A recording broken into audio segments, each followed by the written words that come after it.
Advancing cultural programs through conscious engagement. Welcome to tonight's episode, dear listener.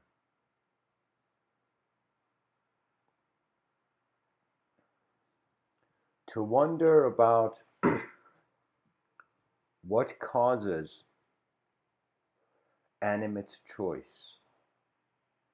When we look at our evolution, there seems to be a crystallization in just from the beginning of the Big Bang till now in manifestation.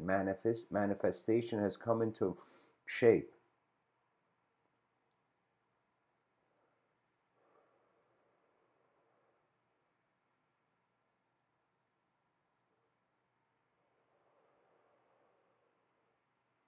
In other words, I'm trying to say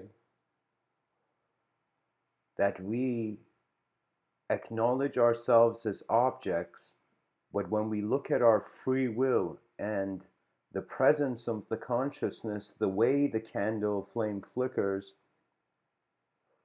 upon this biological wax is mysterious. So, anyways, just a second, guys. The song I'm playing behind, like I have headphones on right now, this song is too ambient.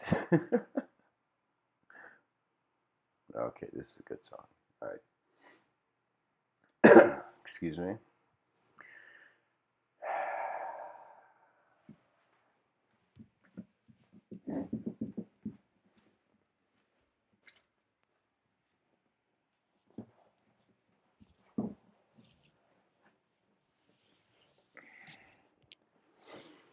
Okay.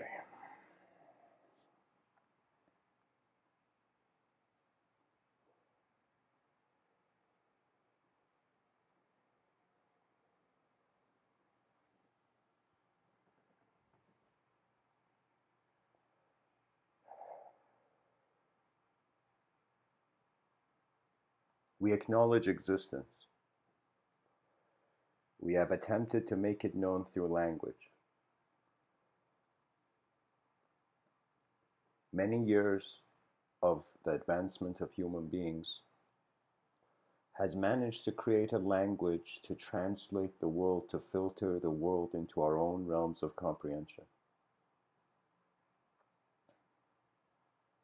But there's something I speak about where I say that as much as a person can program things in life, there will be moments where they will see they're already inside a program. They're already living in accordance to certain values. Now, some of these values can also be subconscious.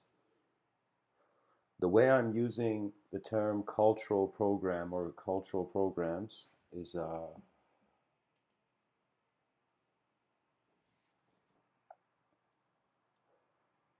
that just like a phone that has a bunch of applications, in order for the individual to exist in society and civilization, for now, part of the alphabet of their identity is how they were raised in a certain culture or in a certain environment.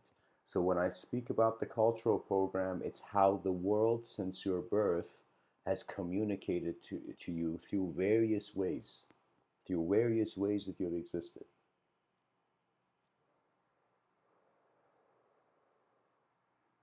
Now, cultural program, you can say what is culture or what enters culture, and it is usually that which relates to experience. It's as if there was a lot of experiencing going on, and then we began to term the experiences, and then language.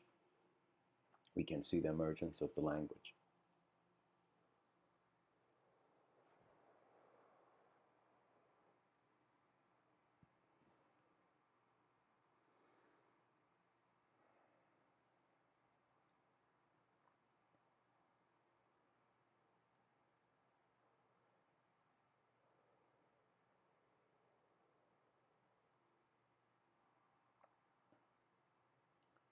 The hand moves and the brush follows instantly.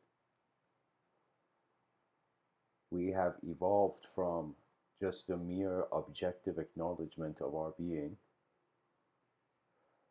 to the administration of many, many subjective landscapes.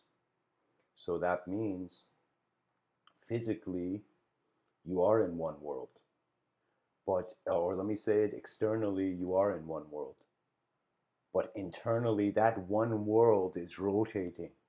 It is as if it is infusing with various memories. If your various memories were drops and they were all in like the same place.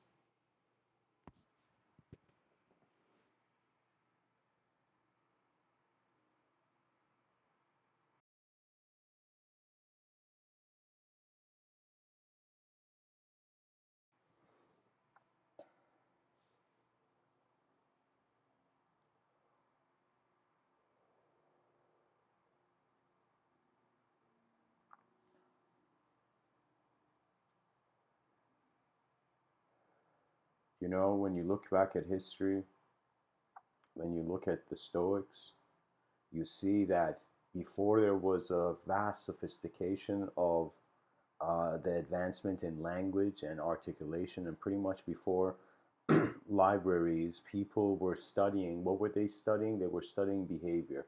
So it does perfectly make sense that a lot of communication is by acknowledging behavior, then giving it meaning. Now, the cultural program is a behavior you're given, and whether regardless you feel you must go along with the program or not. The way I say it's a program because anything that is brought into a sort of dynamic where there is an object of observance, and then there's the observer, and then there's a subject of observance, then there's the observer. The observer is actually the articulating power. That your intelligence, I find every human being's intelligence, is ultimately an instantaneous thirst.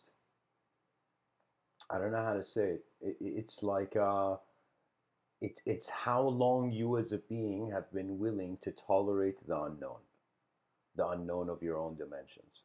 Now, this doesn't mean you can a human being can see everything. We're like an ant compared to celestial objects, you know.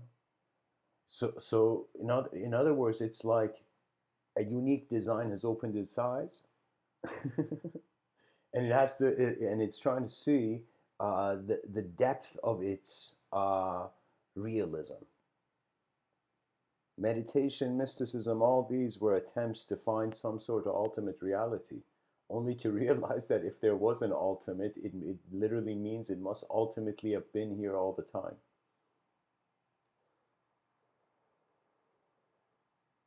It's like the modern world may not see the ancient world, but the ancient world has paved the way for modernity. And so it's kind of unique because we're reaching a sophistication as a species where we are realizing we're not just, our physical body is not just changing, and there isn't even a danger of technology coming and replacing our physical bodies, but but there is also a shift in inner phenomena. And that's the crucial part. That's what fascinates me. That it's like, okay, I could totally get the concept of the body, it's like temporary, and I could totally get the concept of the soul, it's eternal. But what is the mind doing here? Why is the mind here? The mind. It's like it's like I don't have a problem with soul. I don't have a problem with body, but mind? Are you serious? There's a mind here. And so for a long time, just like how a person who's never seen a wrench, imagine you've never seen a wrench or a hammer, and it was just an object you found like a rare artifact. Imagine like the time it would take for you to suddenly discover the utility. So you would stare at the object for a while until new subjective angles of perception emerge. But I'm saying that it's like the same way a person may look at an artifact and be like, what was this used for? Similarly, I found myself in a moment where I was wondering, why is there the position of the mind? What is the value of being aware of the small? Because that is what the mind does. The mind makes you realize you're pretty small. And that's the thing. There's a strange virtue to the fools of the world who haven't seen yet and make a mistake. There's two kinds of mistakes you can say. A mistake that you know it's a mistake before you make it, and then a mistake you had no idea. Usually the mistakes you had no idea, it's as if like at most somebody may get upset with you, upset at you. But the mistake you knew, something you knew and you shouldn't have done, that is like a resistance against your own intelligence. Because that feeling, that conscience, that intuition that people talk about, you know, it is, I find, you know what I think it is? I think it is various memories, like just oscillating in from the conscious view. I feel like I could right now I'm sitting in like a room and it's like pretty close. There's no winds hitting me, you know, but I'm saying on other dimensions it seems it's windy. And when I say other dimensions, of course, um, the question must be asked: Is it, Mr. Within? Do you mean the inner realms or do you mean the outer realms? The multidimensionality of the inner realms is evocational. The multidimensionality of the outer realms, for now, our species is trying to linearly approach it, but it's missing like 50% of the picture. Imagine looking at the face of Mona Lisa, but half the picture is blocked off, you know? So when I looked at, believe it or not, the design of an invisible mind, when I wondered, I came to realize if there is no outline, if there is no shape to the presence of a phenomena, that phenomena cannot find an explanation in shape.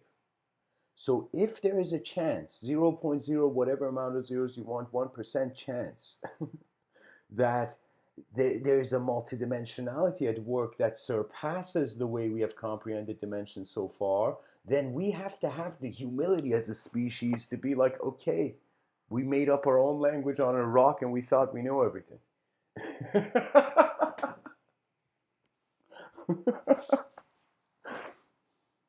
Oh man.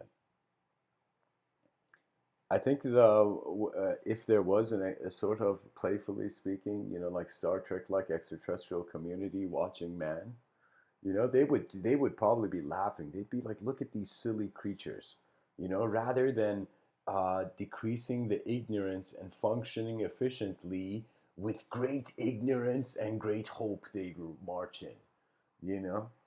That means it's like I'm telling you, the way the universe is designed is so advanced and sophisticated that what we are experiencing right now on a national level, where people are from different nations and their different cultures and different behavioral patterns roaming the surface of the earth, so all so collective behavioral patterns. So as all this is happening, it's as if this is a foreshadowing, a foreshadowing of a time where similarly there will come a time in our history when human beings will be like, whoa, whoa, whoa, whoa, whoa.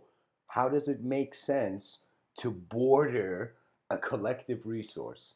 So that means, strangely, if human beings were living in the orbit of the planet, they would share the whole planet. But if they were, because they're living on the surface and they've claimed territory, resources are restricted. So what does that mean? That means a poor country can have great resources, but not the infrastructure to do anything with it. And a rich country may have great infrastructure, but not have the resources. And if nations were literally above the surface of the earth, endless resource, it's a rock as an endless resource. Like literally it's an open valve.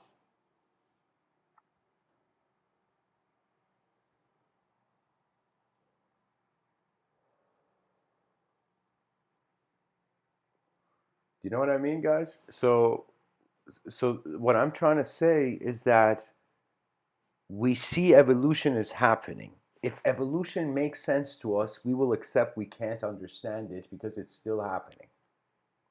If it is still happening, it's kind of like, imagine you opened your eyes and this whole world was a boat go on an unknown sea.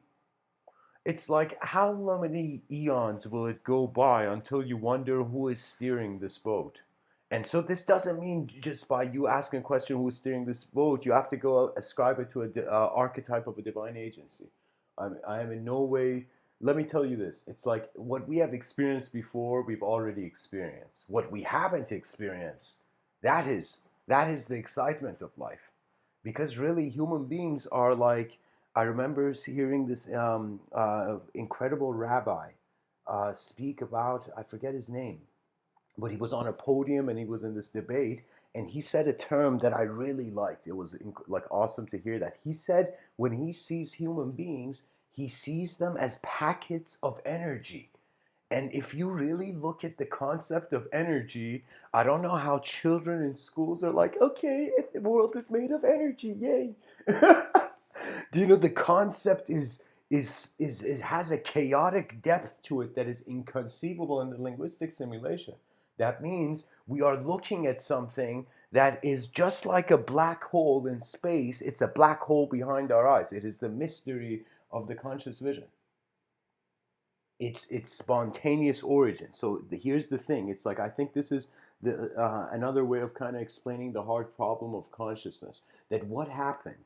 We went to look at okay, so we understand a sort of chemical, a sort of biological kind of orchestration of intelligence going on. As we studied it, it's like you can see the movement of the neuron.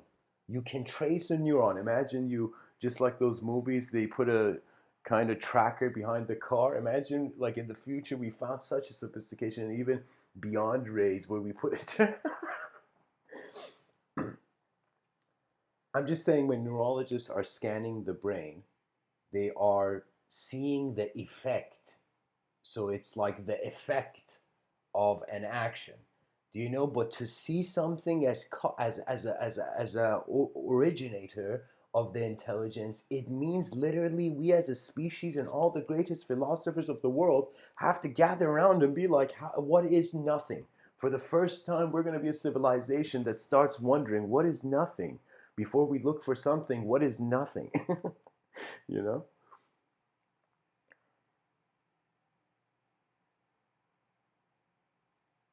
So these packets of energy, they're not just energetic expression. Like we're not just trees. We can move. We're mobile.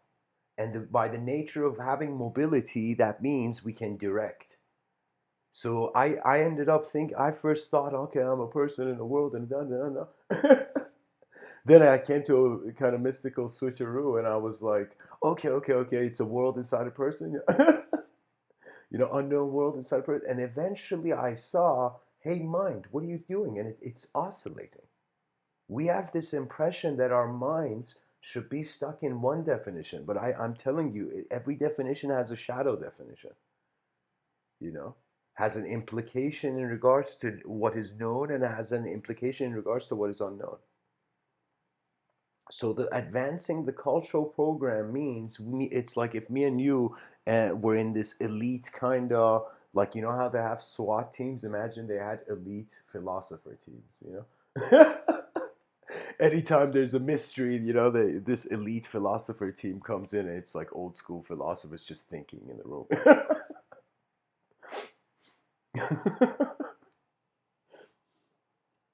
you know it's like doors break open and it's like instead of a SWAT team it's like old men with beards and books.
The world we live in and the world that lives in us. the worlds, I should say, plural.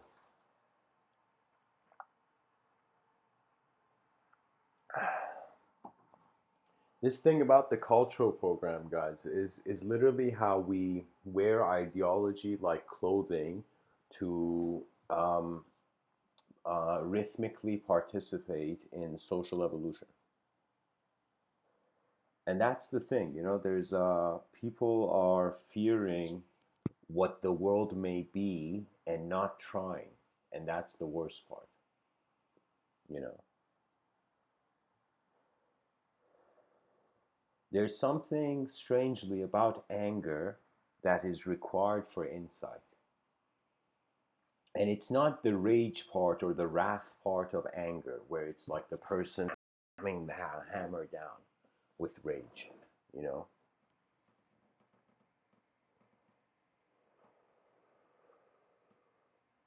And I say anger is, believe it or not, the person is possessed. But let me tell you, possessed by what? Possessed by what they couldn't do in the past.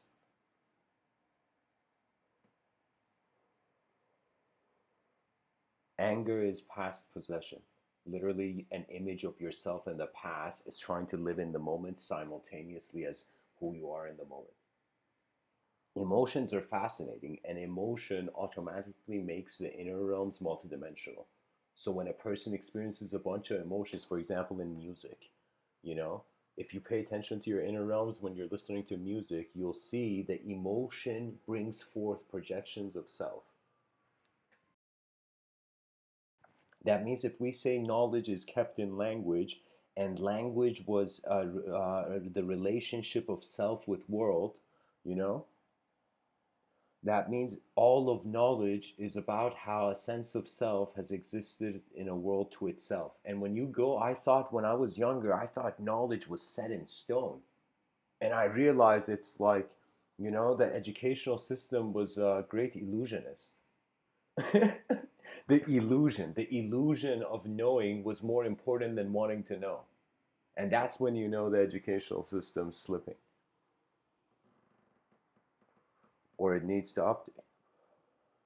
They say the educational system is based. This doesn't mean like everybody should start like, like not letting their children go to school. It's the thing about school is that it is it's like everything the child has seen before going to school in this life or going out. Let me say it like this: there is always a comfort zone because the child is raised to some degree. I'm not speaking about exceptions. To some degree, a majority of children are raised through at least some warm embrace. Like the child needs a sort of a connection with another human being, or it's as if it loses itself to itself, right? This is why young children, the most important thing is to honor them and to kind of, how can I tell you? It's like, this is strange, but it's like this.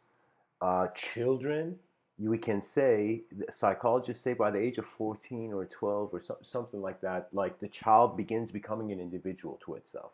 That means a young kid may be able to speak, may be able to communicate, may be able to notice things, but still has not noticed it is an individual that has choice.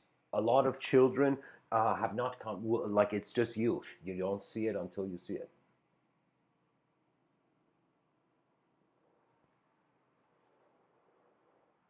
So the thing is, that's what I notice. It's as if, like, think of it this way: the mind is programming itself based on whatever it's exposed to, and the programming that it does early on in the life, which is the conditioning, is the most important. It's the most important. This is why it's like the next level of kind of parental awareness, as like how a human being should, I find, treat another human being, is realizing the freedom of mind. Do you know? Because I noticed something. A lot of human beings' behaviors are trying to prove something to themselves. Strange. It's strange. I don't know what it is. I think it's just embedded in human psychology that it's like the person sees another person. Person A physically sees person B, but person A doesn't see how person B sees himself and the world. So person A ultimately knows it doesn't have access. And I think the fact that we have become uncomfortable to feel unknown is actually the issue. That this kind of sense of hurry that's coming in civilization, that's making it inefficient. Think of it this way. I'll tell you this incredible story I remembered. Nice. Guys, this story is about this. It's a story of the two frogs. Okay? So the story starts off with these two frogs that have, like, in a place called Frogtown, they have fallen into a hole and they can't get out. And all the frogs, let's say even from Frogville, the frogs have come to all around, like all these frogs are around, like, what do you call it? This hole that these two frogs are in, and both frogs are endlessly trying to jump out of the hole. Now, what happens is the crowd gathers at the top. This shows you, this reveals a lot of mob mentality psychology through history. This part of the story. So, so as these two frogs are stuck in this hole, around the hole, all the frogs from the town have come, and they've gone into some Colosseum savageness. Mob mentality, and they start suddenly saying to both frogs, "You'll never get out of there. You're, dead frog walking." It's like it's like their constant hatred, as if, like, imagine a group of people want to see, for example, the disallowance of something natural. You know.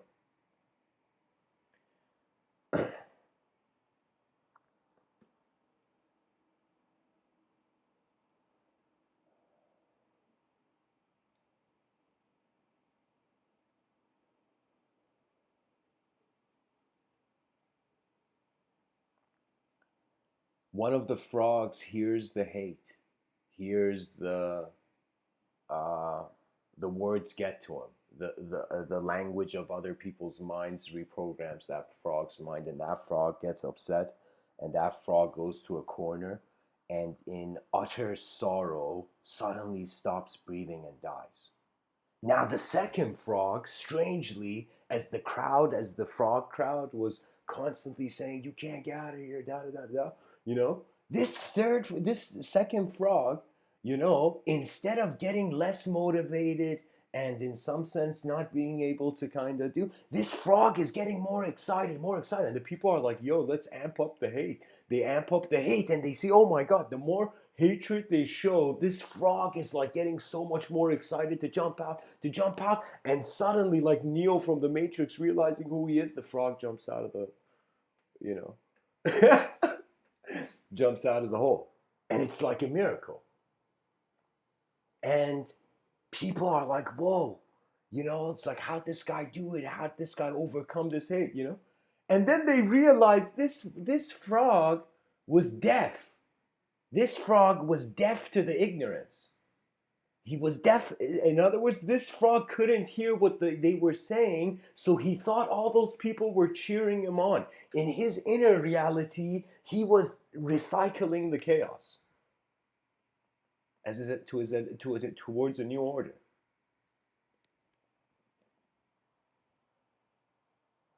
So the second frog gets out, and that's the moral of the story, is that in especially we're creatures that use language, and pretty much people are like characters in a story to themselves, you know.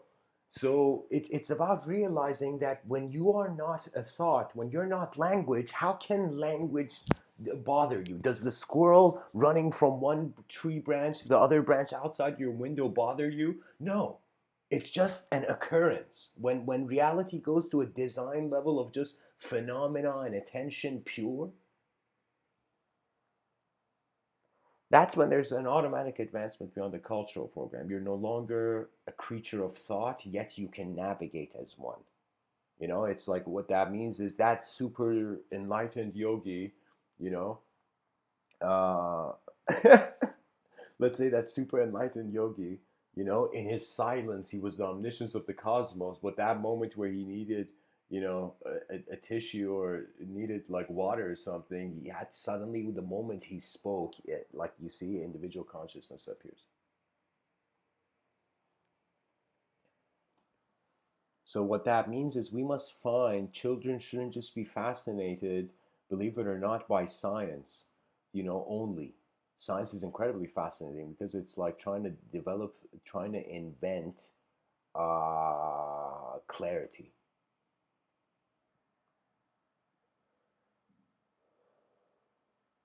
Every system.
um,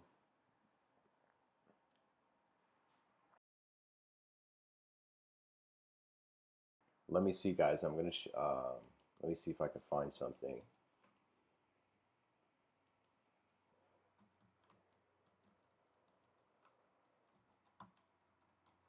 If you guys want a reading list, I'll tell you.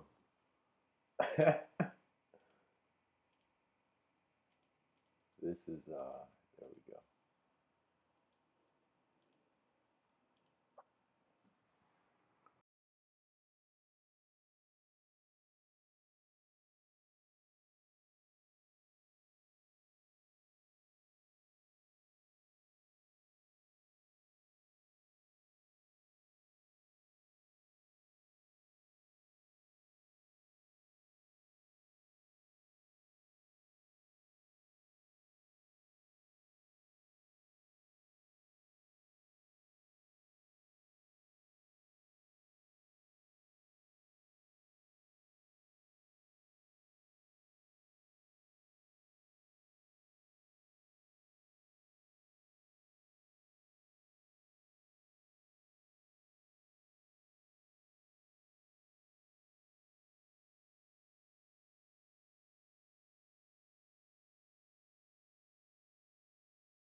All right, guys, we're reaching a level of this talk where I need to have paper in front of me.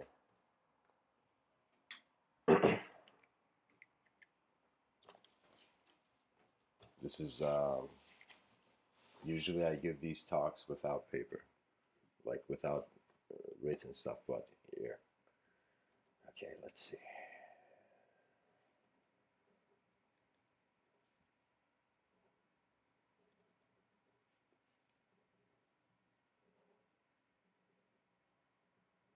So here's the thing. Let's get back to the topic. Advancing cultural programs, and then the second part I'll tell you about through conscious engagement. So first, we have to have a definition of culture, uh, the cultural program, not just culture. And pretty much, I would say, um, let's say personality, uh, is required, personhood is required prior to what happens to the person, which is its cultural behavior. So where we require to be a person before we have a culture, you know. So it's starting off from identification with a certain boundary. It's appearing, yeah. So let me say it like this: how I see myself as a person suggests how I have received my culture, or whatever culture I've been exposed to. Especially in current times, I feel automatically the globalization of culture is another way of saying it's global. It's a global culture. What does that mean? That means what was limited by location, now through how the internet is acting as the nervous system of the species, is like is shared everywhere.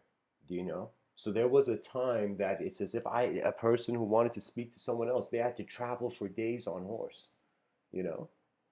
But now instantly, in one moment, it's as if like the internet, in a strange way, is how we have mastered the fourth dimension. Because they say time is the added dimension when a person goes to the same space in 2 different days. What separates those 2 different days is time. So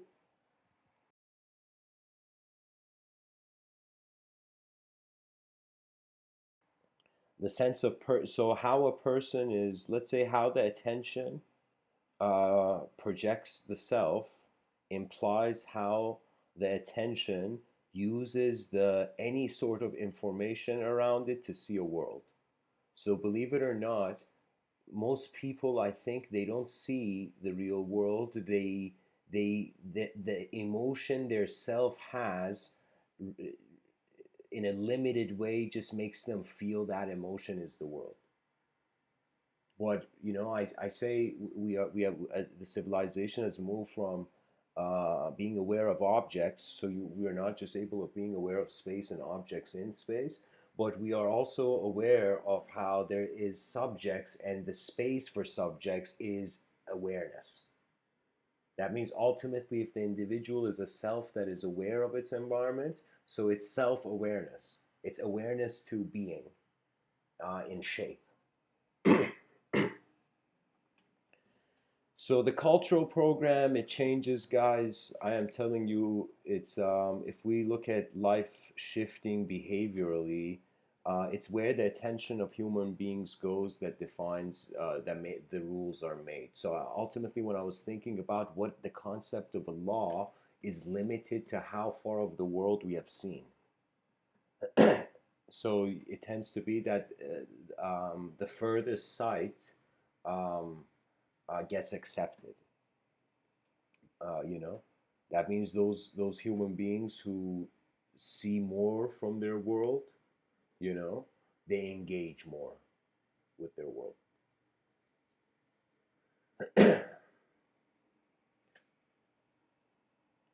And so I think it's a cool time, because to assume we know means we have assumed the unknown doesn't move, doesn't change.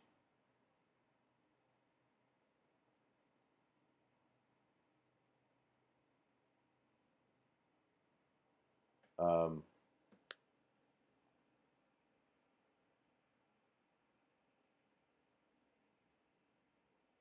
yeah. So let me say it like this. It's not that so interesting topic, guys. So by the way, I'm engaging the chat section. If people who don't have access to the chat section, it's like, who is this guy talking to? I'm just vocally responding to the chat section.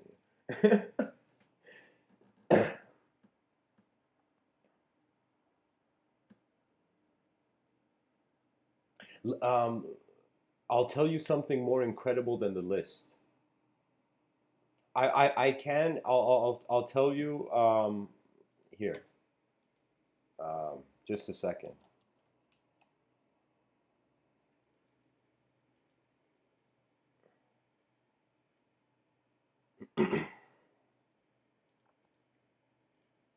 This is something new I've set up, guys. So JG JG in the chat section. Let me tell you guys, this is strangely it's brought up now, but I decided to create a unique community on Patreon. I decided to just pay my attention to try to create an incredible community. I was trying to, believe it or not, incorporate, try to live a lifestyle where what I see, what I'm going towards, like scoping my own self throughout the day, I share those references and whatever, you know. I'm going to be sharing it in this community. But JG, to be honest, some instant things to tell you right now is go look at everything that Noam Chomsky has said. Um, I would say, go listen to Steven Pinker, Noam Chomsky, and just the various professors.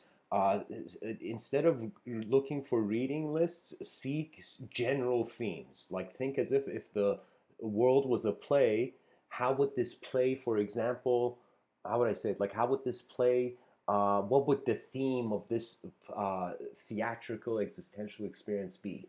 So the themes are patterns. So ultimately, I'm telling you, when I think about things, my simplification leads me to a geometrical view. So there's a geometrical relationship I have with my inner realms, you know. But alongside that, it's just that when the person doesn't try to impose in the moment, they access rhythms, certain communication rhythms. And believe it or not, it's like like the Tao Te Ching, where they say action through living and not just observing your outer space, but your inner space. You'll notice what most people consider is their knowing is a simultaneity of an objective location and a subjective, like a river. Its images are coming and going. It's like we're experiencing our body like a tree, but the leaves that change as the seasons are the ideological, are in our subjective realms. And to be honest, like I have a unique relationship with certain books. Certain books I just open them randomly, and then after that I look at the contents of the book, and then I sometimes kind of like. But I'll tell you this: a Homo Sapiens. This is a book I'll tell everybody to read. Sapiens and Homo Deus. What was the name of the man? Yuval Tahiri, something like that. That's a good book to read.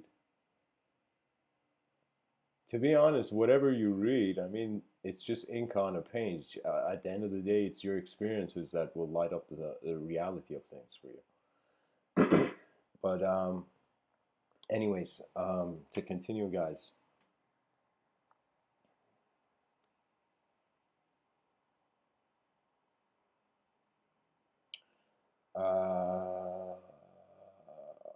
Okay, first part.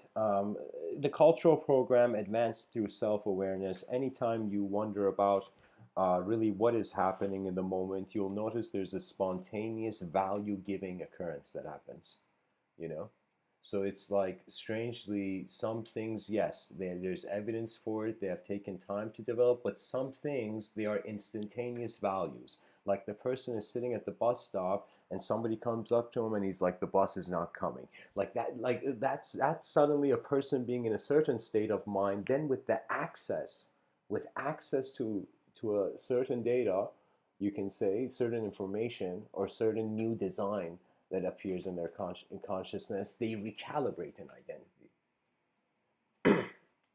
So nowhere, it's like if we look at survival of the fittest in regards to evolution, where in survival of the fittest belief? Is it survival of the truest belief? Oh man. So I'm saying that all the ideological, linguistic, and image or subjectively image-like kind of ways we identify with ourselves, these are programs. Another way of saying it is like it's an Iron Man suit. Language is an Iron Man suit, temporary Iron Man suit, you know? And what that means is the user of the technology is not the technology, but is in a symbiosis with it, you know? So it's more of an experiential subtlety, because I'm telling you, there are treasures that are in Tibetan Buddhism. This was there. You know, there was a book I remember reading called A Clear Mirror, and it was an intense book about Tibetan Buddhism. Tibetan Buddhism was one of the first ideologies that found me when I was becoming aware of my subjective realms. And when I was starting to, it's like this is all after 2011.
Culture is important, even though Terence McKenna says culture and ideology are not your friends. And what he means is that human beings should be careful and be attentive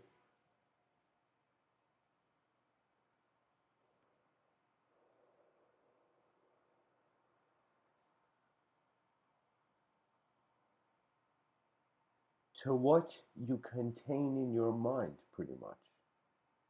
You know, it's for me, I've realized those values that are important, anything that's important to me, but naturally for some, for even with reason or without reason, it's just important for me.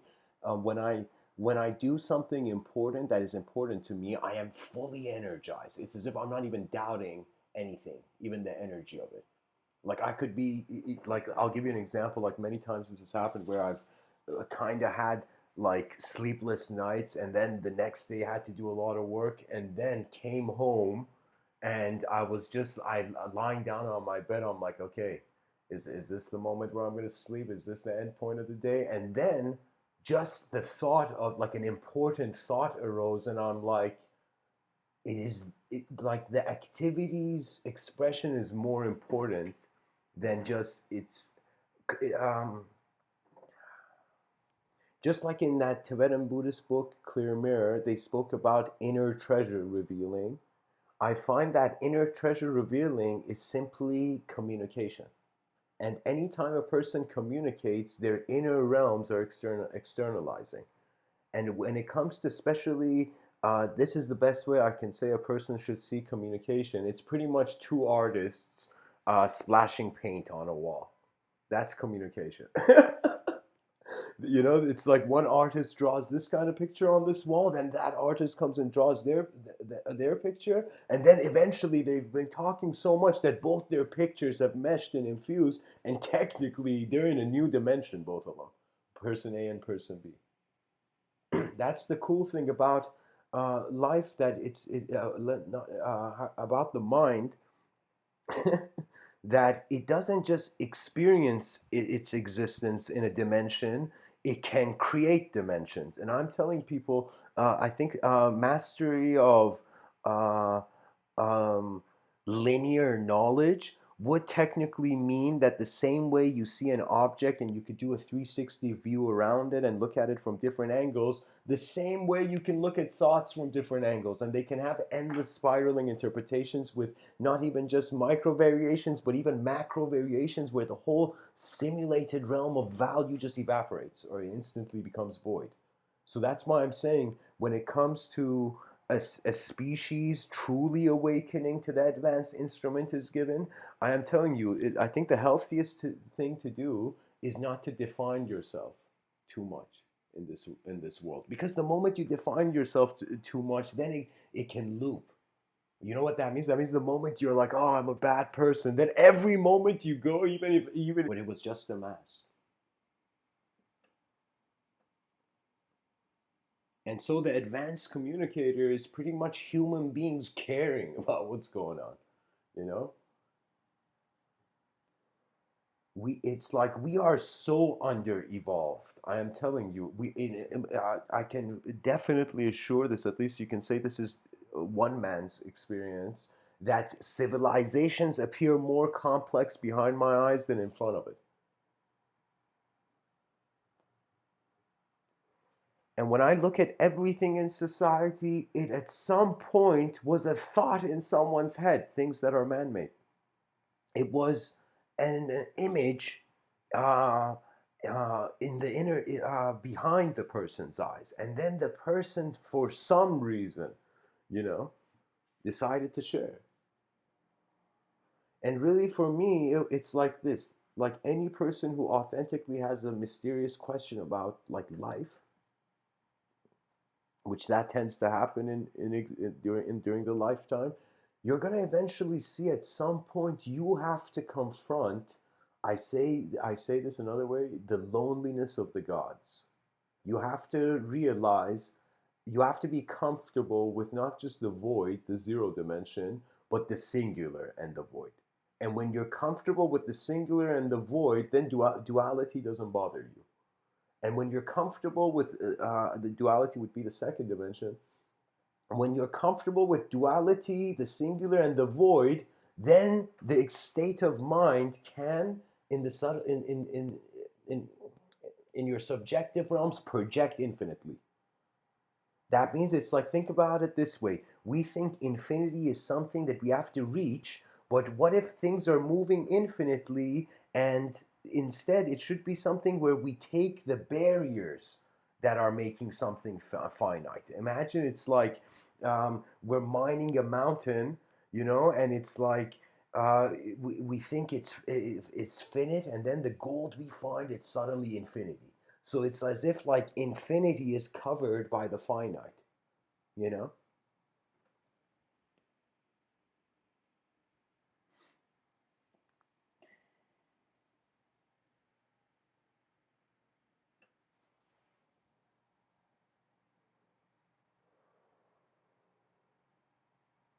Really, what it is it's like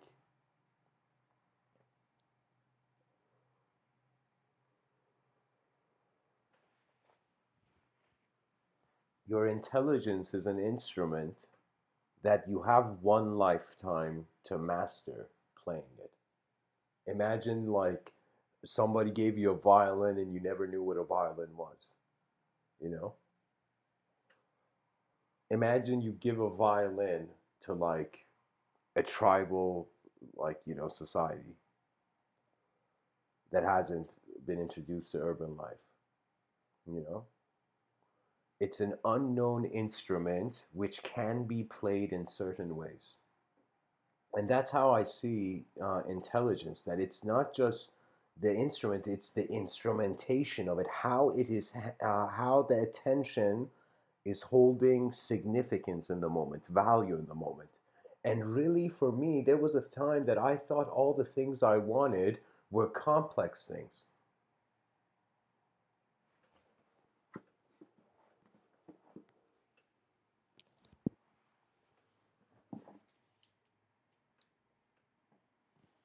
I thought like I was chasing like and the complexity of my own mind.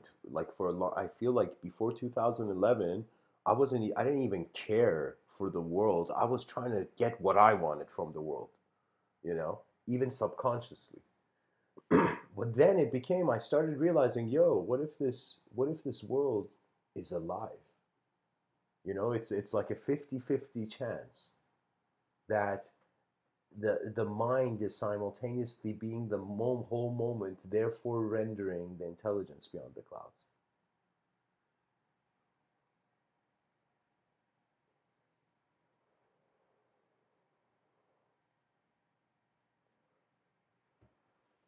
So through studying how self is simultaneously being awareness and how awareness is being simultaneously the self, it's another way of realizing you can move your body first, then your body moves your attention, or you can move your attention. Your mind can project your body, or your body can project your mind. And both states of mind are accessible, and thousands of infinitely endless other kinds of states of mind are allowed.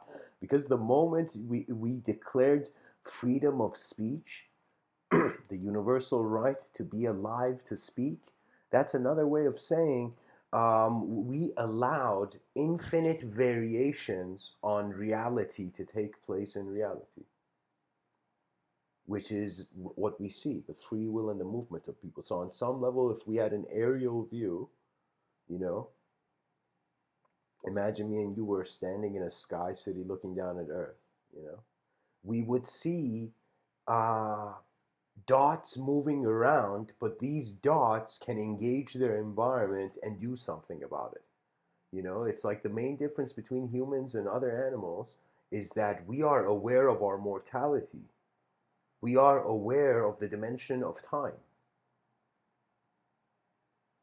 We can see it, it's as if our mind sees more than other animals, but our body seems to be in the same game as other animals.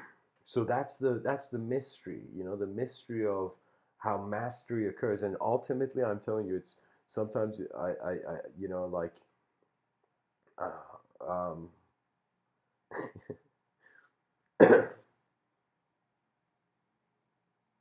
it's like sometimes seeing uh, the greatest professors debating over if the valve, a water tap, is on or off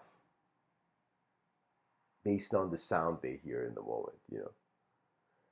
And so it's like, why does it matter? Do you see what I mean? So when the scale of the world increases, the value of the self has to automatically kind of expand. What I find is the oddity is that if there's entropy, if we are all inevitably changing, you know, it's like, how have we been able to think that we are the same person from the beginning? What is that awareness that feels it is still the same as it was when I was young? What do you see what I mean? It's as if like we are leaves in a river that were under the impression they have been moving the river, and then they suddenly see, no, it's the river that's moving the leaves. We are the river. We were never just the atoms, but we were also the space in between. A collective evolution beyond archetypes. That means just like how the ape stood up, the ape stood up. I was like, oh, I don't have to smell, the dirt of the world anymore.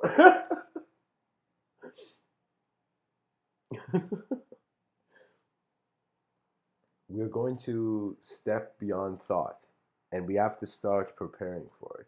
And just like the movie Independence Day, when an extraterrestrial would, what do you call it? Like an extraterrestrial would, like the movie Independence Day, an extraterrestrial attacks Earth and all of humanity unites. It's our Independence Day as a species. So I realized, wait a minute, so if we have a bigger enemy, we'll all unite.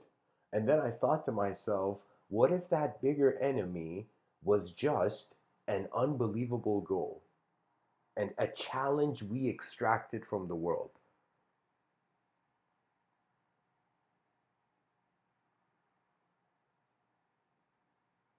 To see what the maximum efficiency of civilization would look like.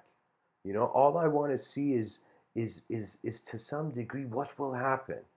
What will happen beyond language? Sometimes I think about it and I'm like, where could human beings go beyond language? Language is dualistic. The greater dimensions are considered non-dualistic. So I was thinking, like, where can evolution go? What can we evolve to beyond thought? And at most I managed to kind of concentrate it to just rhythm will become winds. Will maybe will evolve into a silent civilization that is not an individual. It's like individual bodies are existing, but collectively they're being moved, right? It's like so that's one way. The other way is that there is no other way, and at least we have technology to try to connect our consciousness to machine to see what the what kind of experience, what kind of shift to our experience would that do. I I've listened to many scholars, stretching from who are the modern ones like Alan Watts and Terence McKenna. And let me tell you, every man has a story if he speaks. So if any person just starts speaking, eventually something will be is being said. You know, um,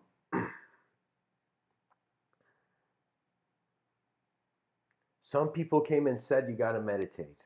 Some people came and said you got to go find a unique plant. Some people came and said, it's all nothing. You don't need to do anything. But I'm saying that it's like it's one of these situations where how can you value that moment before the concept of a sort of measured life existed?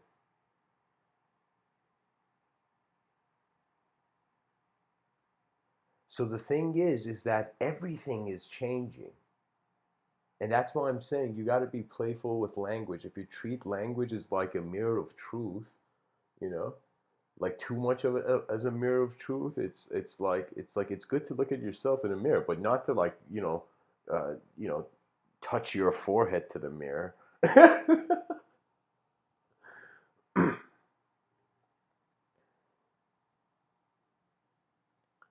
So cultural programs, every person you see throughout the day, the moment they speak, the moment they're behaving, think about them wearing an ideological Iron Man suit.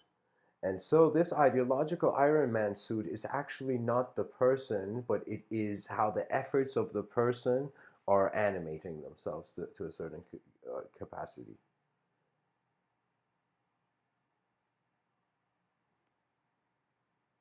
So I'm saying we're going to a point where perhaps we have to, just like how a person would open the hood of a car to look at the engine, we have to now look at the engine of psychology. We have to open the hood of psychology and to see that before the linear is just 50%. At best, I would say all the knowledge that humanity has found is just one side of the coin.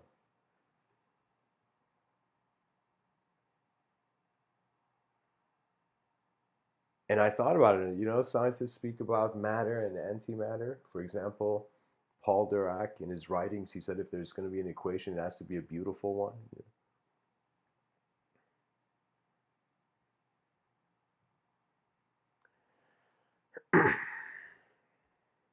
I thought about an anti-reality,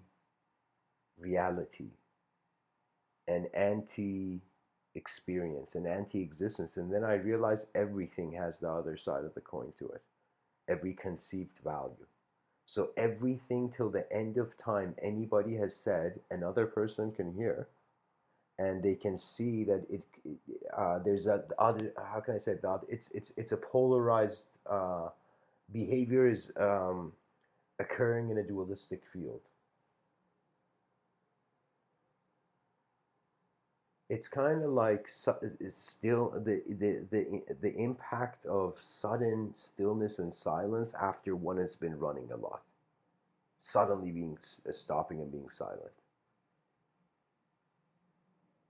Imagine, for example, like a PA on a film set, running really quickly, and suddenly he hears the sound action, and he just stops, has to stop everything, for the film shooting to continue. So that sudden stop means the movement internally occurs. The more you're physically still and silent, the more you move as your subjective realms. The more you, for example, are physically running, you'll notice sometimes, you know how they say when you're having fun, uh, when you're having fun, time stops, or like I don't know, something like that, like fun time is not lost time. Something like that, time. Oh, here, time flies by. Time flies by when you're having fun. There we go. An expression like that, right? So how does time fly? Let me tell you why time flies. Because the objective engagement is taking your attention away from the subjectivity of the relevance of time. That means our subjective realms, when I say it's evocational, it's based on what your attention is relating to next. So more than us thinking that we have to believe or a sentence in a book can be the definition of our true nature, the system is too dynamic and it's alive. And I feel that our species has to have it's like the prototype comfort before extraterrestrial contact, where we have to become comfortable in our subtler planes with a living geometry. So I'm going to like this concept. Of course, I'm going to share more talks on it, and I have said some stuff about it in other talks, but just my notion that it's like ultimately it's simple a symbol attribution, and the symbols are changing, is it not?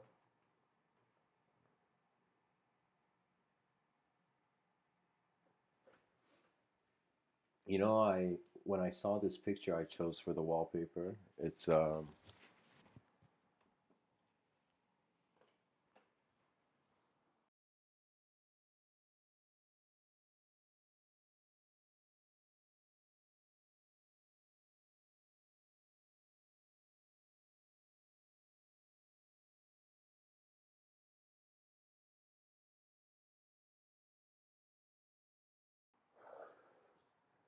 like it had this sort of science fiction like, but for me kind of nostalgic vibe to it.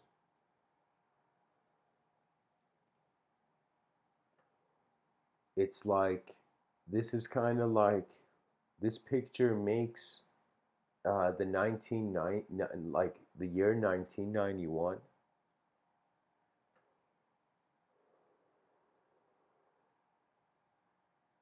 feel like 10,000 years ago.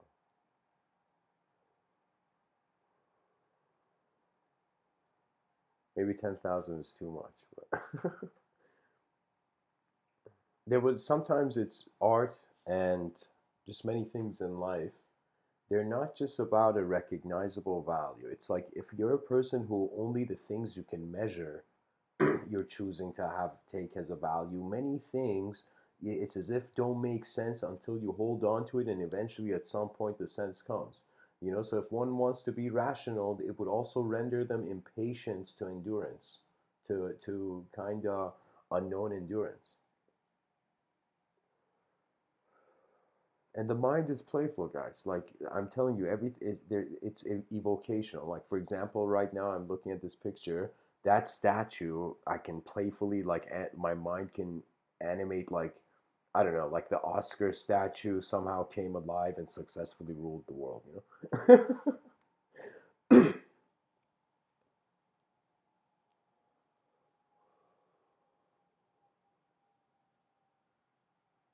You see, it's like when I look at this picture, the building structure is familiar, and the trees and the nature is familiar, but the other structures are unfamiliar.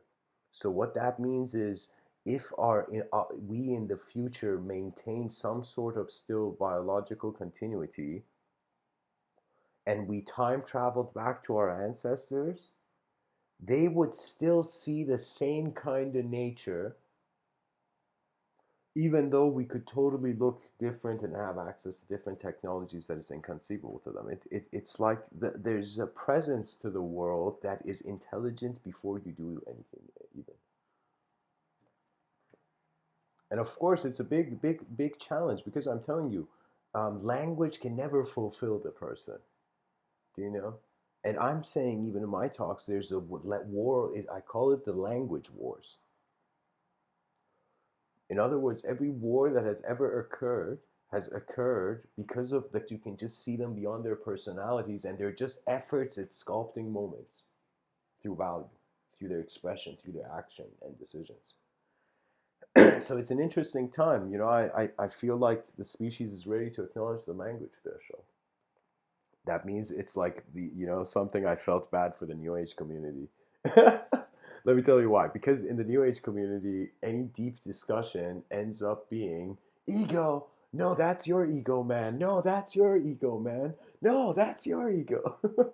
It becomes like pointing the fingers of ego.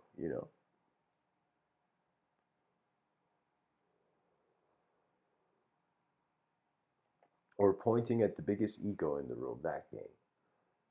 But that game is futile, you know?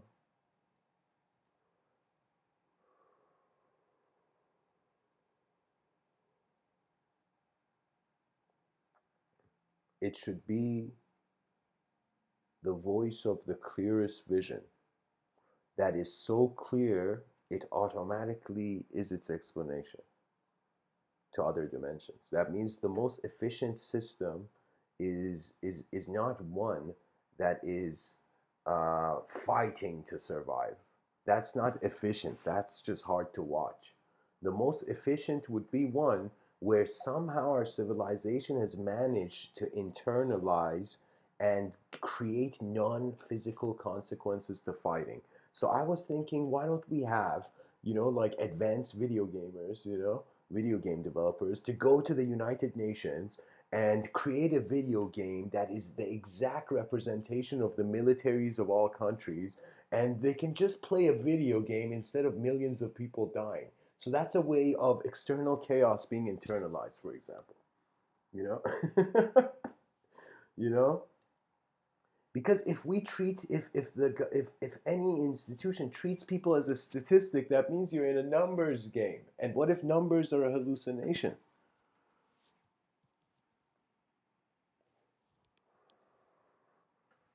And not that it's a hallucination, but mathematics is a language. And it's a language that the being has to understand. That means the child has to comprehend arithmetic before being able to see different words and be able to even acknowledge the alphabet. This is why you got to teach a child to count first, then teach it words. But teaching is also different. Galileo has this incredible quote. He says, "You can't teach anyone anything.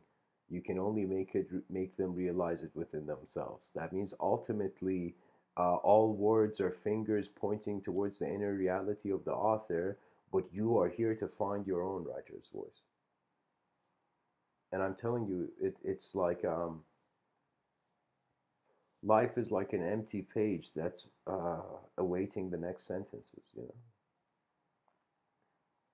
So we advanced the cultural program by realizing that from this win-lose individual survival game, we are going towards a win-win efficient advancement. Oh my God, what if everybody was peaceful and ingenious? And what kind of civilization would that be? It's like our civilization, it's like all civilizations, of course, go extinct at some point. But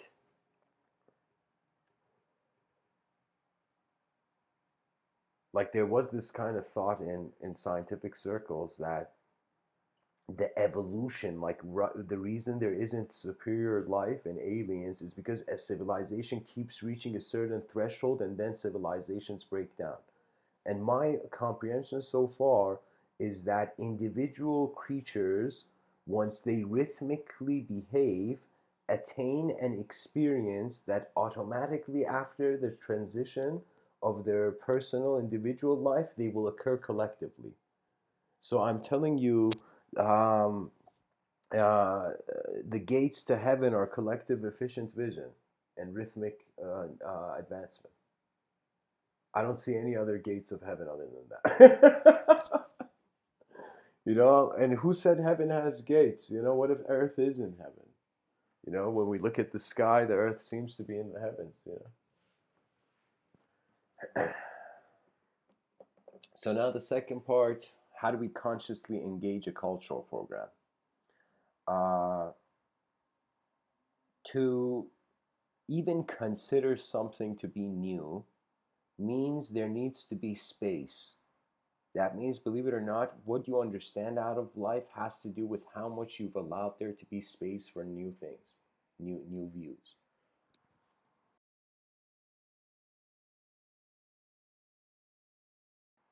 And you know the implication, what I'm trying to imply in these talks, that our minds are collective. What does that mean? That means our bodies are like icebergs in the ocean, and our mind is like the ocean.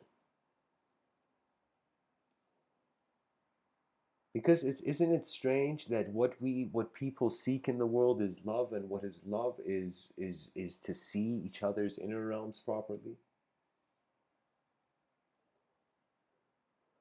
It's a game between an inner life and an outer life, and this has been going on, and all our ancestors have been doing it, and I feel it's getting boring. It's getting boring just to uh, have things, just pass on things, not innovate. Innovation is what's lacking from the educational system. The child doesn't, an educational system is proper when the child comes out of that educational system, has become an eternally successful problem solver. What does that mean? That means they have accumulated enough intelligence to access greater intelligence where their solutions may arise. So it's like, um, your mind has to be street smart, uh, in the alleys of the earth, and also to be able to acknowledge, the grand stance of the soul, because the soul is an unknown identity. Not an unknown identity. It doesn't have an identity, but it's the unknown value behind the archetype that's holding all the moment in place. It's an unknown value, pretty much. The soul is like the unknown x variable in a mathematical equation, if it was existence we were thinking about. It will forever be unknown, because if it is defined, it is not the soul anymore.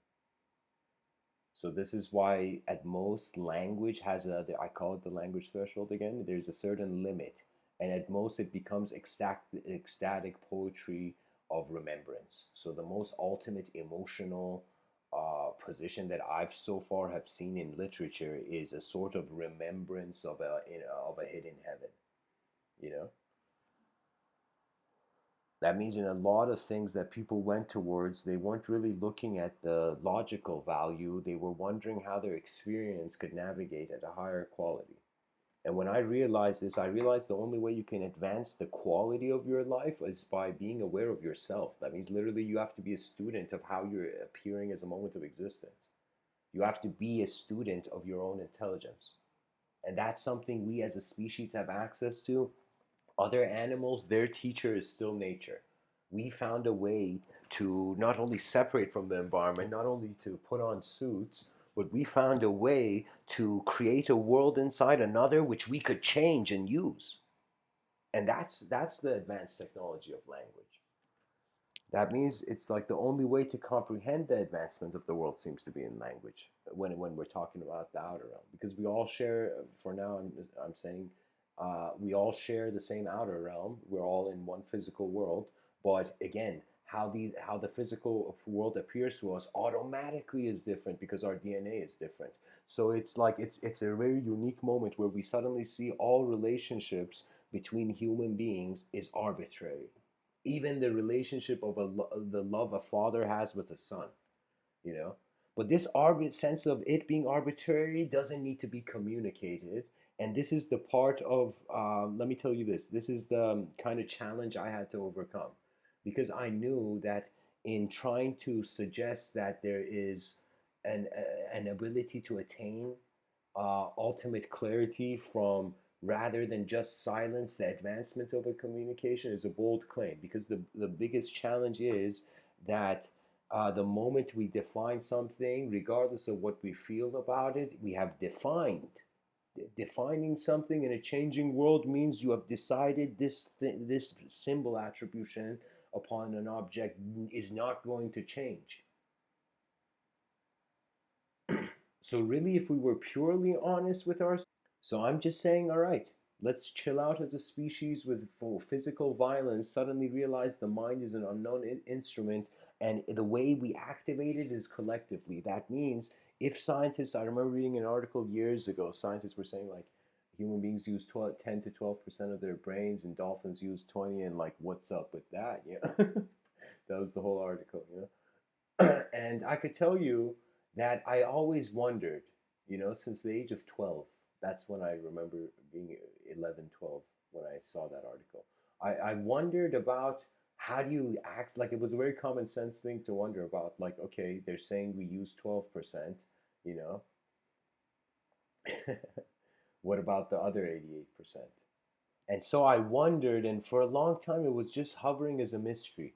And then I remember years later, it suddenly dawned on me that it's not an individual, it's a field. You access, strangely, I'm saying your brain unlocks when not only your mind trusts your moment, you know, but when there is, how can I tell you, an ability to see intelligence, not to just move only when your attention is there. It's kind of like um, becoming acquainted with your own mind, like riding a horse for a first time. You can't treat it like an object you know from before. It's a living being. Your mind is the source of your life, evidently. So, anyways, direct experience is the path. In order to communicate, we need indirect language. So, and what language is at the edge, at the core, at the root of every word. There's a world, or that word would be meaningless, would be hollow, would be just like glass in a swimming pool, like a glass cup thrown in a swimming pool. There's something there, but it's hard to see.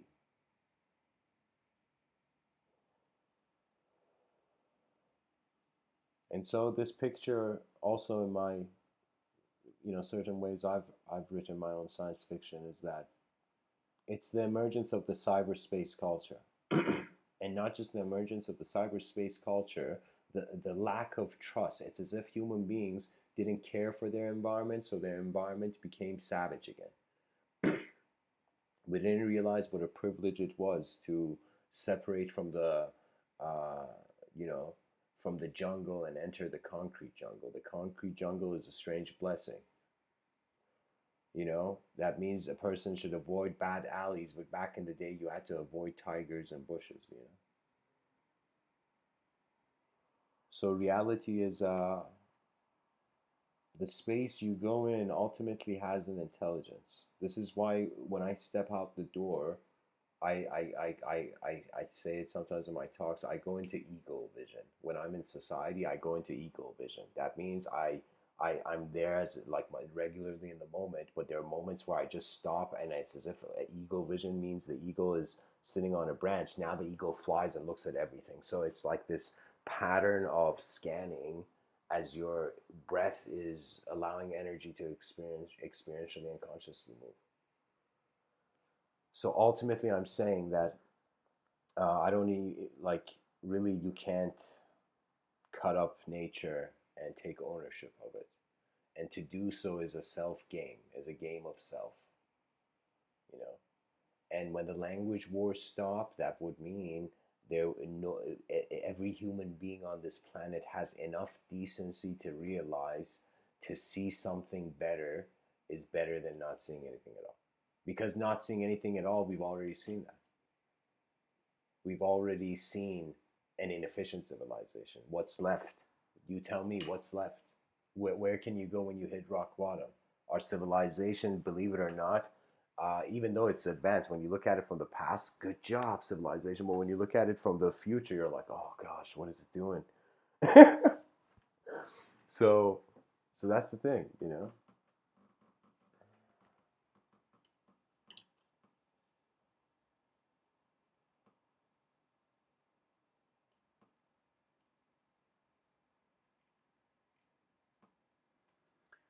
I'm telling you guys, it's what I feel is happening is just sensitivity. The only thing that I feel there's perhaps maybe a difference in how my attention is in the moment is that after some point I realized I care for existence. I just realize I care, you know. So that strange caring, like realizing, okay, like we're on a rock in the middle of nowhere, bunch of creatures here. What are they gonna do? Hey, building an advanced civilization is the best game so far. You know, maybe building an interstellar civilization is the other one. But first, I think we should master our own civilization and then move, become interstellar. You know, unless we mess up the Earth. You know.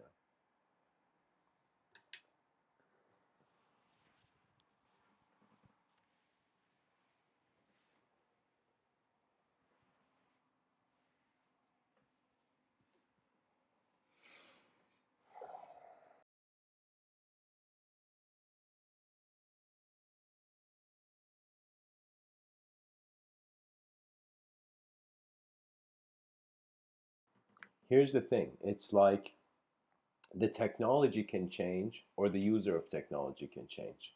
My approach is the user of technology requires to change, so it doesn't matter what happens to the external really. Not that it doesn't matter, but it's that it's not just an external objective realm here. Like if right, like any moment where any person has been like, show, give me the proof, and the proof was there. Guess what? That proof is being kept spontaneously in value. That means the moment we realize we can't see the edge of the sky was the moment all the rulers of measurement broke, or they became arbitrary to some degree, because language by nature was sounds have become worlds. Isn't that fascinating?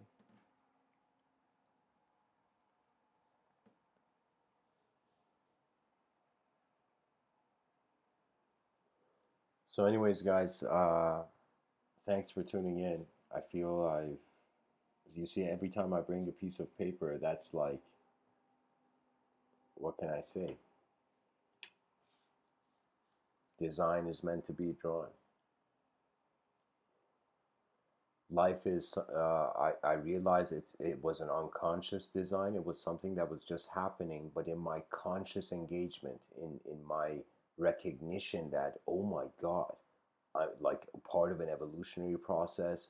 I've the intelligence, I'm like, we human beings are existing as the most superior visible intelligence here.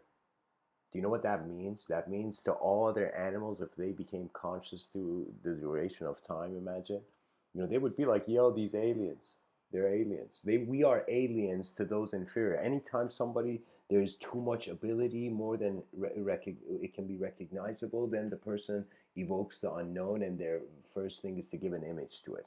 I feel only the wise ones of the world are content with the unknown, not having an image. There's something there. There's something about your experience steering the wheel of your ideology rather than snapshot experiences or beliefs. So, anyways, guys, thanks for tuning in. This Patreon thing, check it out, guys. I've just decided to walk this way. Um, I'm going to share it. I mean, I don't want to announce it here, but I'm going to share. I just want to develop a community of advanced communicators. So that's the effort, a controlled community, you that where people can share, and it's I want the school of Athens to be reborn. You don't know how much it's like. It may be a strange kind of desire, but it's like, for me, it's not just the survival of the physical component of our species. It's the survival of the minds, and the minds of people require freedom to become their own innovation. So civilization has to provide enough freedom and resources so people can become the genius of their own worlds. And what that means is to be able to discriminate between that which is objective and that which is subtle, where it is where the meaning is. Right now, if I ask you, where are you, like these words that I'm saying, where are they becoming concepts? You're going to notice, whoa, whoa, whoa, I'm It's like an antenna. The biological body is extracting all the sensory perception is being gravitated towards this self presence, this awareness to a sense of self.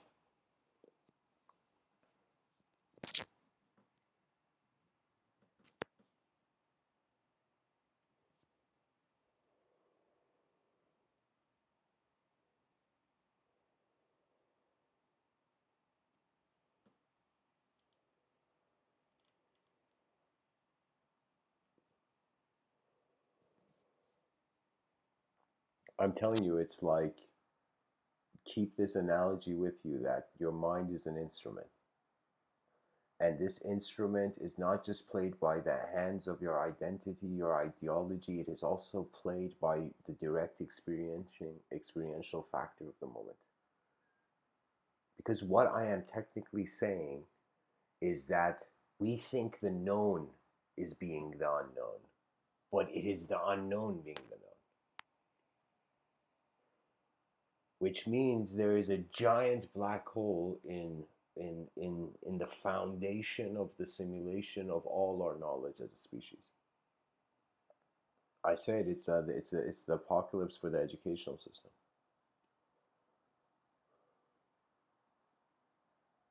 In certain ancient books, they would say the concept of the apocalypse was like the sky cracking, and if you imagine the sky cracking like glass or stone, you know. And so it seemed more like the whole simulation was this, the castle made of sand was falling, you know. And so I feel this castle made of sand, which is rare, which we should care for it and live for it. Even though I say the educational system requires reform, I am not diminishing its efforts. Its efforts have been tremendous overall. I'm just, in order to inspire, you cannot, you know, it's like, imagine somebody sitting on a remote controller, which you need for your TV, and that person is not getting up because they don't want to get up. Yeah. So in that moment, you have to suddenly, like, the moment becomes something where you have to just bring urgency, you know. And so in that moment, you're like, just quickly get up, man, quickly get up. Let me check it, you know. And the person just is forced to get up, you know, and you get the remote, you know, for example. So what I'm saying is it's like, I feel we enjoy life when we are participating in this system of intelligence at our own pace. And because people, their efficiency is at different paces of their own nature, you know, that means you have to be so tolerant to all the other people in the world who also have to find their own pace. Because I'm telling you, you can like, this is the important thing where Terrence McKenna, I felt he hadn't spoken about it enough, or maybe I haven't heard him speak about it enough. That he was kind of pointing to this portal, this chemical portal, you know, and he's telling people, go in there, you know, and go in there, because regardless if you take a step in there, you'll be in a totally different universe, and your limiting beliefs will be shattered. True, that's all true, but it doesn't mean still go into a random portal. Do you know what I mean? It means uh, you should be, I say this, only attempt um uh,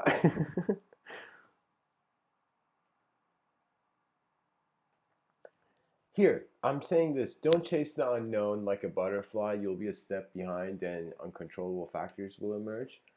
Simply treat your mind as like your eyes are open in a room. What can be more humbler than that? What can be more humbler than just existing? You know, there's a strange, just zero value innocence to just existing. You know, it's like it's a strange self effulgence of being a meaning. You know, that's what existence is. Existence is that which doesn't need an explanation, you know, because it's there already, it's existing. So if truth, it can be accessed only when it's existing, that means it should be there before your ideas on existence even. So there are states of mind that I would say, if you're not willing, if you are unauthentically moving, if a little bit of dishonesty can suddenly shoot you into uh, an intense projection. If like, here's the thing, forget people, forget the fact that we're human beings. Think of it this way: we are moments of attention, and the state of what's in this moment changes. It changes because our brain chemistry changes. So if we realize, okay, the brain is changing, so my view is changing, you know, that means at most we are just change. We are the dance between worlds. We're never in a world, whether it's good or bad. We are the dancer that's dancing between. We're the wind between these two branches.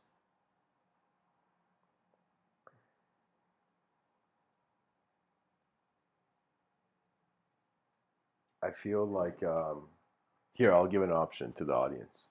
Would the audience like me to read a poem, random poem I wrote in 2015? Like, I'll just cherry pick one, mystical kind of existential poem. Or would the audience like me to share like a mystical story, you know? So imagine like that Wheel of Fortune TikTok or that game, like, you know.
All right, guys, I'll just share a quick story. Um,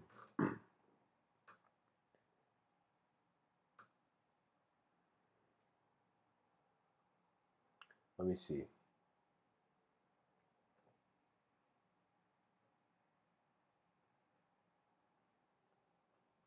Okay.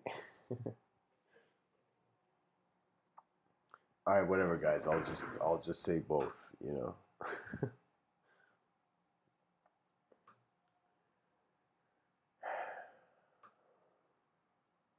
There's a story about this frog and scorpion, and the frog and scorpion are friends, very close friends. And the frog decides to travel to the other side of the pond, and the scorpion's like, "Don't leave me, man," you know. And the frog's like, you know, looks at his friend, and he's like, the friend and he says to the friend, "Listen, man, if you climb on my back and I swim to the other side of the pond, you may sting me, and then we both die. Like, do you want us to both die, you know?" And then the scorpion's like, "Please, no, don't leave me here, you know." And so the frog says, "All right, what can I do?" And he says, "Okay, promise that you won't sting." And the scorpion says, "Okay." The frog says that, and the scorpion says, "Okay." And so they go, and they get like, they're almost there by the shore, you know. And right before they get there, you know, to the shore of this the other side of the pond, you know,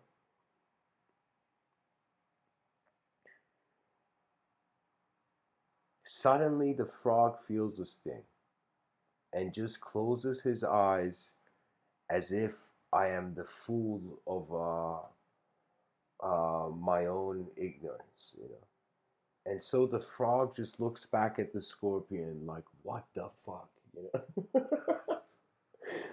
And the scorpion looks at the frog and says, "Sorry, man, I was trying," and the scorpion was honestly trying not to sting, but it was his nature. And it was his nature that he got afraid to a certain point and it stung, you know? And so the frog's like, "Holy shit, we're both gonna die." And suddenly the frog sees, we gotta make this family friend. The frog sees that they're close by land, and the frog climbs out and sees somehow the sting, somehow the sting wasn't, deadly, and the frog begins believing in miracles.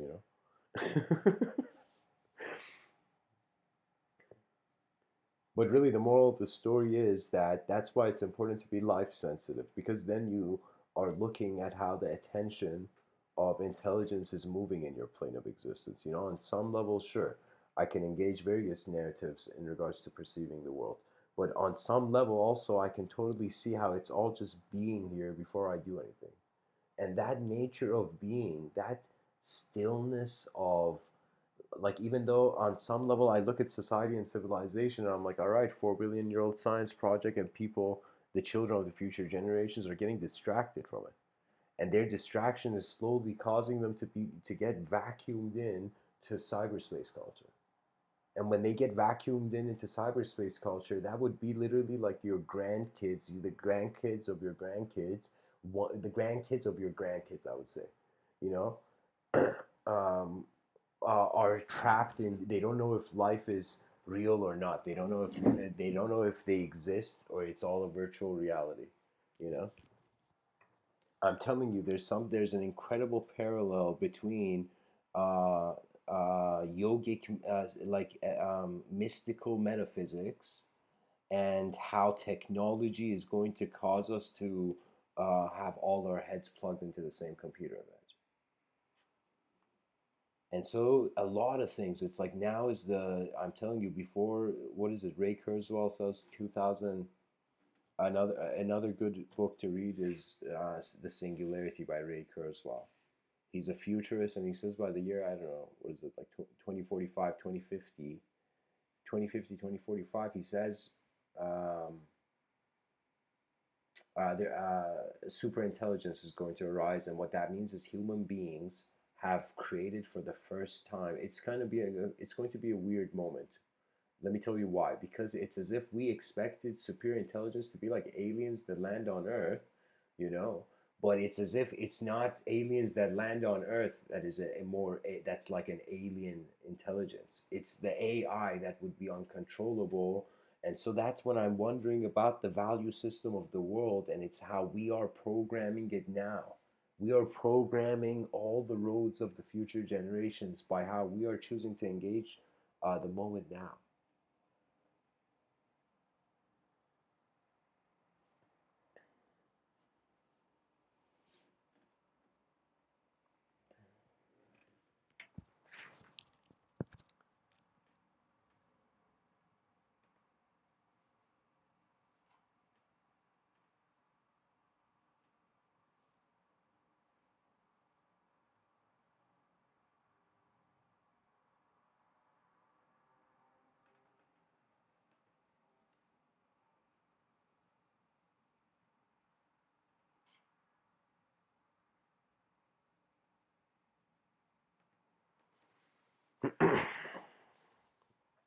All right, guys. I'm gonna read for you something I wrote. This poem I wrote in 2016, and I went on like this writing frenzy where I remember like it was kind of like it's something I was aiming for, where I wanted to see if I can write so long that the ink of the pen finished. Just the ink of a random pen that I picked up.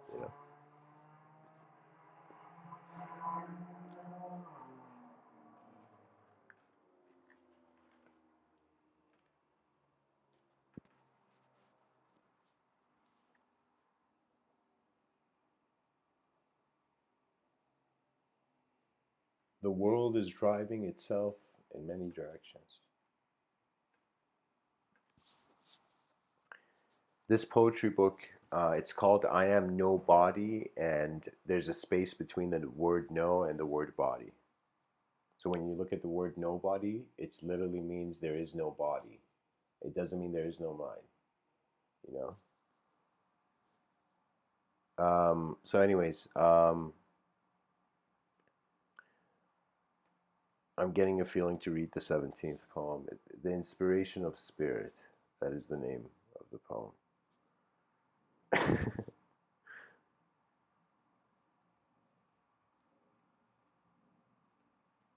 Okay, there we go.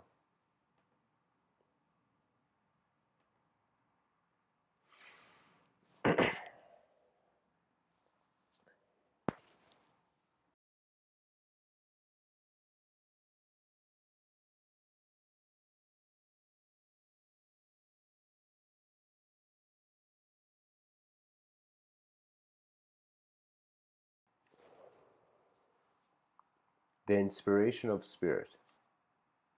How has the wind of truth's mistake found heaven to be changing and true?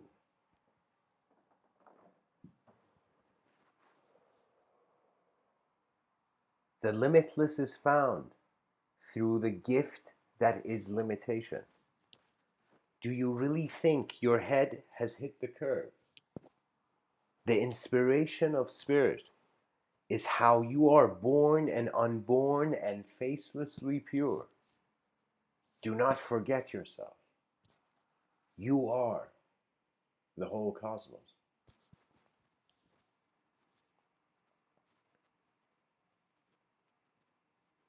And so, guys, there's the first poem that was the 17th poem. The first poem, actually, I'm going to read it because it has the same name as the title.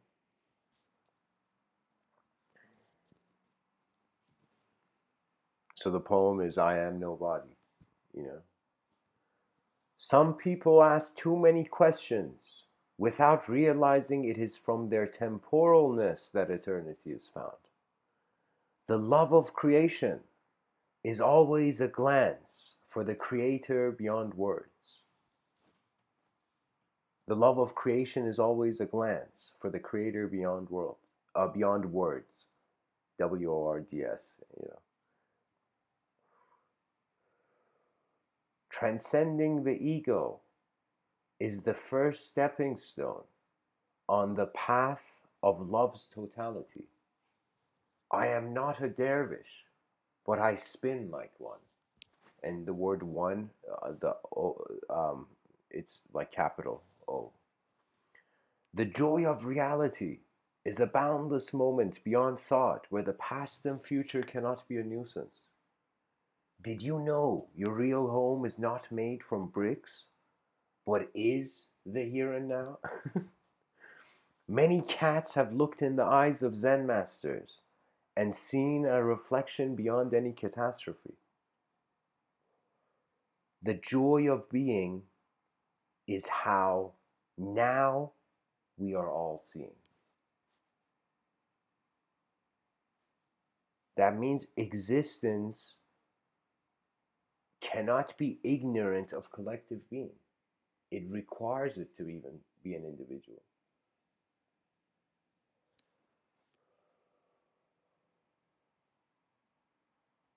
So, anyways, guys, thanks for tuning in.